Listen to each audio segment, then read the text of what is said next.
கர்த்தருடைய பரிசுத்தமான நாமம் மகிமைப்படுவதாக. ஆசீர்வாதமான ஒரு நல்ல காலைவேளையிலேயும் அனுதினம் அண்ணா என்கிற வேத தியானத்தினால் உங்களை சந்திப்பதில் மிகுந்த சந்தோஷம். இந்த நாள் பிப்ரவரி மாதம் 22 சனிக்கிழமை. இந்த காலவேளையிலேயும் நம்முடைய தியானத்திற்காக யாத்திராகமம் 27 அதிகாரத்தை தியானிக்கலாம். 21 வசனங்களை உள்ளடக்கின இந்த அதிகாரத்தில் 3 பிரிவுகள் உள்ளன.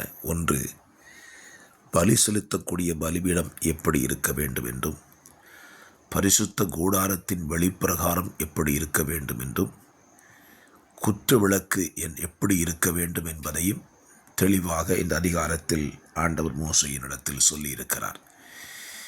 இந்த காலவேளை நம்முடைய தியானத்திற்காக ஆசரிப்பு கூடாரத்திலே குற்ற விளக்கு எப்பொழுதும் எரிந்து கொண்டிருக்க வேண்டும்.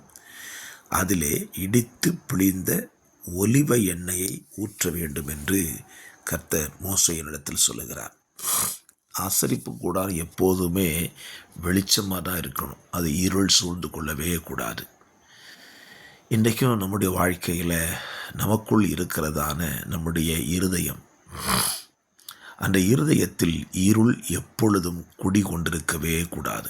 இருதயம் எப்பொழுதும் வெளிச்சமாக இருக்கணும். வெளிச்சமாக இருப்பதற்கு தேவன் நமக்கு பரிசுத்த ஆவியானவரை கொடுத்திருக்கிறார். இந்த பரிசுத்த ஆவியின் அபிஷேகம் நமக்குள்ளே எப்பொழுதும் இருக்குமானால் நாம் வெளிச்சமுடையவர்களாகவே இருப்போம். இருள் நம்மை என்ன செய்யாது, கவ்விக்கொள்ளாது. அப்படியானால் நாம் செய்ய வேண்டியது, அந்த பழைய ஏற்பாட்டு நாட்களிலே ஆசாரியன் இந்த குத்து விளக்கின் மேல் எண்ணெய் ஊற்றி கொண்டே இருக்க வேண்டும். எண்ணெய் குறையாமல் பார்த்துக்கணும்.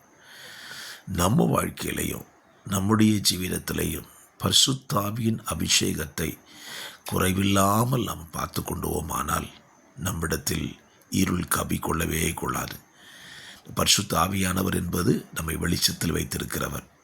இந்த ஆவியானவர் நமக்குள்ளே இருக்கும் பொழுது பூமியில் மாத்திரமல்ல, கர்த்தருடைய வருகை வரும் பொழுது நம்முடைய விளக்கு அணையாமல் இருக்குமானால் நிச்சயமாகவே மணவறைக்குள் பிரவேசிப்பதற்கு கர்த்தர் நமக்கு உதவி செய்கிறார்.